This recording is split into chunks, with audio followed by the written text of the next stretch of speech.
If you're going from an industry of 400 billion to over a trillion, you're going to have to bring new people into the industry. You're going to have to train people. You're going to have to think about a workforce that isn't oh, you've done this kind of work before, and how do you do that? So training becomes a large part of the strategy of how we expand and how do we grow and how do we bring the right people and train them in. I want to ask, for the transformational CHRO, what haven't we covered that you want to make sure that you're going to communicate to people here? That's a really good question. Look, I think one of the things as a transformational CHRO is things move very fast in companies when they're transforming. You're growing at pace. You have to be able to bring the unintended consequences to the table. So when decisions are being made really fast, going, okay, when we do that, there is an unintended consequence of this. I just want to make sure we thought about that as we pivot and we do this.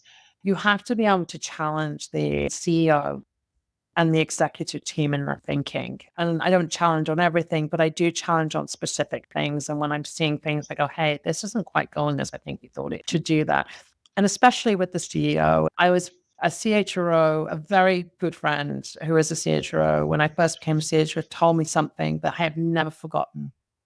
And he said, you have to be willing to lose your job every single day as a CHRO because you're the one person who has to hold up the mirror to the CEO and has to challenge the CEO. Everybody else should be, but it doesn't always happen. You have to be the person to do that.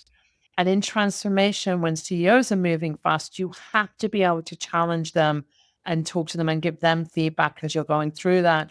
Because again, as you grow from $1 billion up to $2 billion, the role of the CEO changes as well. And the role of an executive team can change.